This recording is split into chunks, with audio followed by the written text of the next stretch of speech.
Last night we attended the Wonder Man premiere. You want to talk some Wonder Man? World premiere of Wonder Man. It was very nice. Yes. It was at the Chinese.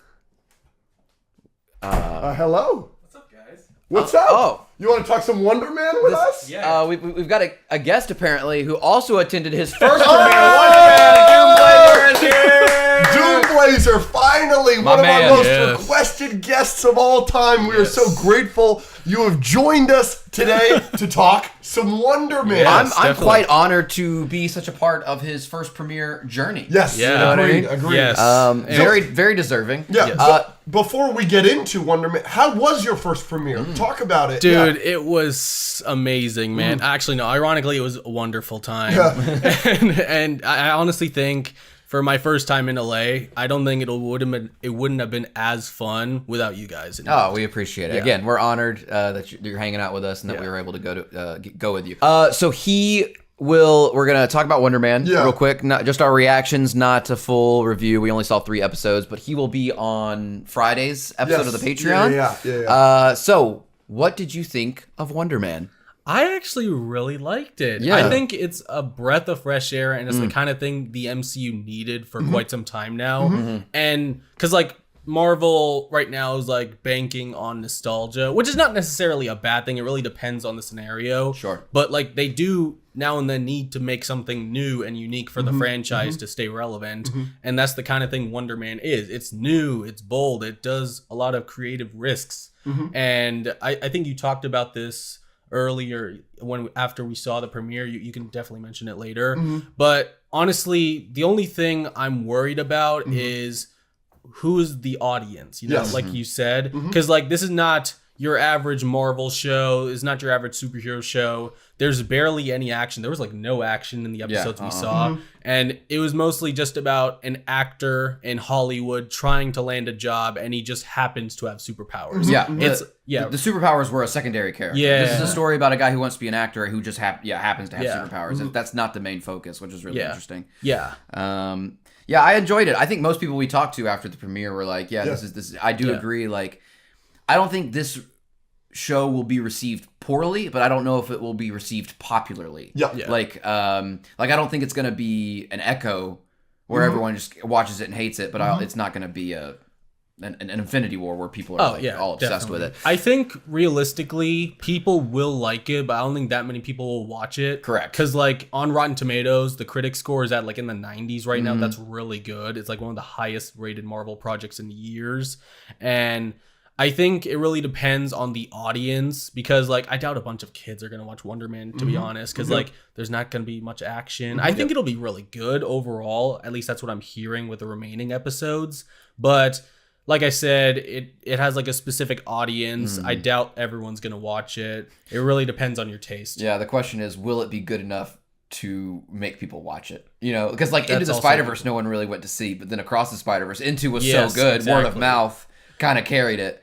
Will Wonder Man be that good? I don't know, but That's you alluded to my opinion earlier, and just to give a full-fledged version of it and build off of what you two are saying is just, this is an objectively good show. Yes, Wonder Man is, I felt, objectively good. Yes. Like I was watching it, it's well acted, it's well written, it's entertaining, it's funny. The acting's there's amazing. there's good drama. Like it is, I think it's an objectively good show.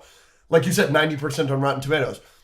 But I don't know who the audience is for this at all. And it's like, it's got me thinking like it's a Marvel show. So the audience is automatically 12 to 16-year-olds. 12 to 16-year-olds are not going to enjoy this. Just no, like I can guarantee that. And so it's like, is this marketing to adults? But I don't even think adult Marvel fans will like this. This is like a show.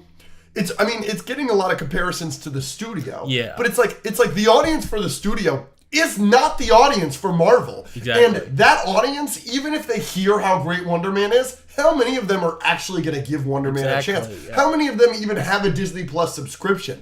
You know, and I don't think Wonder Man is going to make somebody buy a Disney Plus subscription, you know? So it's just in this weird gray area where I'm excited that I am enjoying a Marvel show 3 episodes in, but I'm also, in the back of my mind, I can't stop thinking, who is this for? Who is going to watch this? Yeah. And then, on top of that, it does scare me because does Marvel learn the wrong lessons from this? I think that a lot of the times Marvel, when something is successful, they have a takeaway, and when something is not successful, they have a takeaway. That is true, yeah. They always pivot according to what's successful and what's not. Deadpool Wolverine is their biggest movie they've had in years, and so Doomsday, they are shoving in as many nostalgia bait characters as they can, because that's the lesson they learned from Deadpool Wolverine. It's just my issue is that do they learn? They're like, oh, it doesn't matter if we make a critically acclaimed show. It's not good, so we're going to stop giving a fuck about good writing, good acting, good cinematography, good directing. I think it really depends on the scenario, because Look at Thunderbolts. That movie was one of the best MCU movies in years, and it flopped in the box office. However, Marvel did kind of learn the right lessons there. They brought back Jake Schreier. He's now doing the X-Men movie. I'm very excited to see what he does with that. And with Wonder Man, Destin Daniel Cretton worked on that, and he's now working on the new Spider-Man movie. And Wonder Man was filmed a few years ago, I think back in 2023 or 2022 or something like that. And it was just collecting dust for years. I think Marvel and Sony just looked at Destin's track record, because before Wonder Man, all Destin did in the MCU was Shang-Chi, and now he's doing Spider-Man. I feel like Marvel also looked at what he did with Wonder Man and decided he's the man for the job for the upcoming Spider-Man movie. So I think it really depends on the scenario we're in. Sure. Yeah, I think the acting was amazing. You mentioned that Yaya and Ben Kingsley just unbelievable, knock it out of the park, and they kind of know, because the show is about acting, so they can literally just give them scenes where they're like, "Here, you act," he's literally doing self-tape, so he's acting for the self-tape as his character, but also just acting for us straight to camera, and it's just really entertaining. Yes. I think the episodes were pretty. I think the first episode was probably the best of the three. 2 dipped a little bit for me. But I loved 3. 3 is Good. good. 3 is really good. So it was 1, 2, 3. And I'm interested to see where they go with the rest of it. Yeah, like you said, to add on to that, Wonder Man is going to have a specific audience, kind of like Agatha, where there's a specific group of people that are going to watch this. The guy, our boy Coy, he's an actor, right? Yeah, he used to be, stuntman and everything. I think Wonder Man will probably be similar to the first Iron Man movie, where it's made for a specific audience. Because Iron Man 1, it inspired a lot of people to become engineers. And Wonder Man, I feel will speak to a lot of people who are trying to be actors or people who are already in the industry. I haven't done acting in years, and I even related to some of the stuff they were talking about, and I know other people who do. We've helped our friends do things that self-tapes, absolutely. Self-tapes, and them trying. That's the whole episode too, is them trying to do a self-tape, and it was really interesting because it's also very relatable because he's in LA.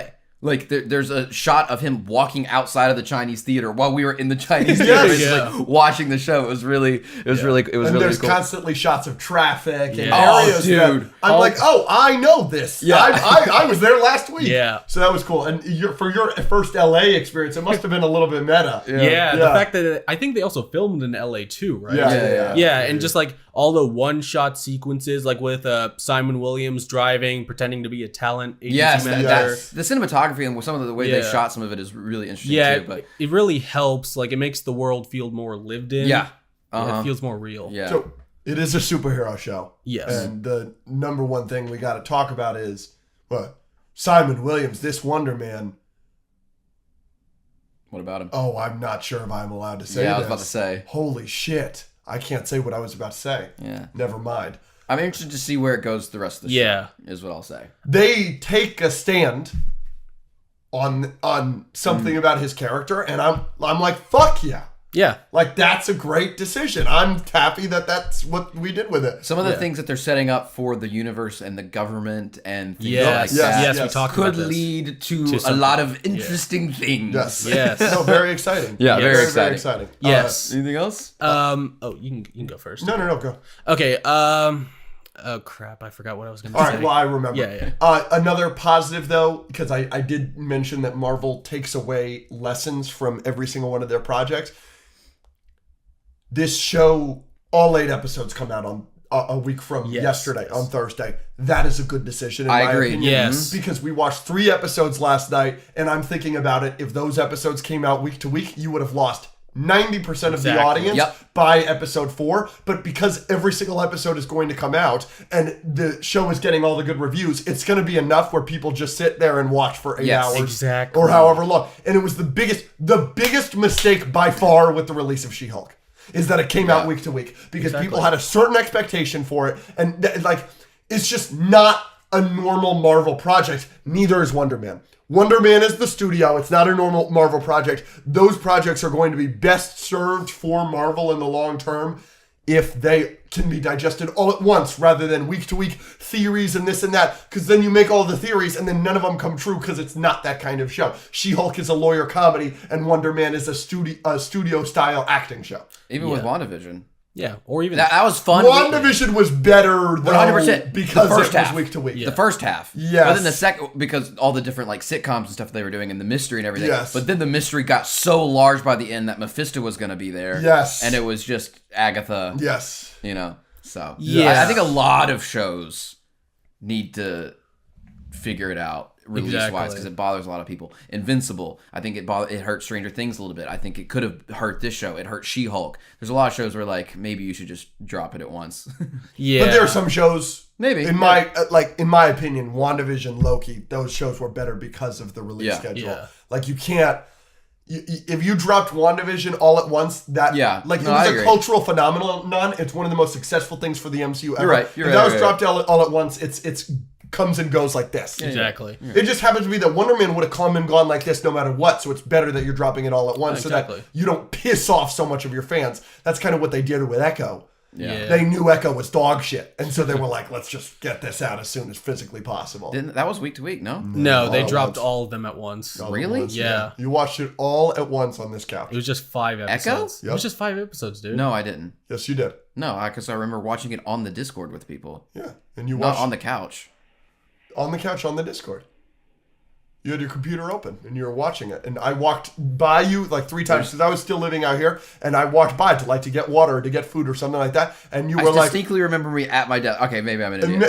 Maybe I'm misremembering it. But I distinctly remember turning to you and I go, and you were like, no. And I was like, save yourself. Every time. Yeah. And then at one point I walk in and you're watching some kind of game being played. Yes. Some kind of Aztec sporting event. And I looked at you and you were like, I've been sitting here for 3 hours. Yeah.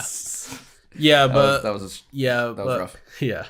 Like you guys said, it really depends on the show, because I notice online people are starting to get mad that Marvel is just dropping all of their show episodes at once. Mm-hmm. But it really depends on the show itself. Yep. Because there are stuff like She-Hulk and now Wonder Man, which I feel work better if you just release all the episodes at once, because it's not the kind of show that can work with a weekly schedule. There's not enough stuff to theorize about. Yep. But stuff like X-Men 97 or Daredevil, they work better with a weekly release because there's just so much going on and you want to talk about each thing. Yeah. And that's a great example of a show that was better served week to week, Daredevil. If Daredevil would have come out all at once, nobody would have given a fuck. Yeah. Pretty much, yeah. Didn't Netflix do that with the original show, though? Yeah, but Netflix made a hell of a show. That's true, yeah. Yeah. So there's Wonder Man. Our thoughts on Wonder Man overall. We're going to talk to you about a lot of current events on the Patreon. We did just get our first look at Lobo in Supergirl. Yes. Among other things, some Batman news, Batman the Brave and the Bold, other things. So we'll talk all of that on the Patreon with DoomBlazer. Thank you so much for coming on. Let's do a little clink. We really appreciate it. And let's move on to that. Yeah.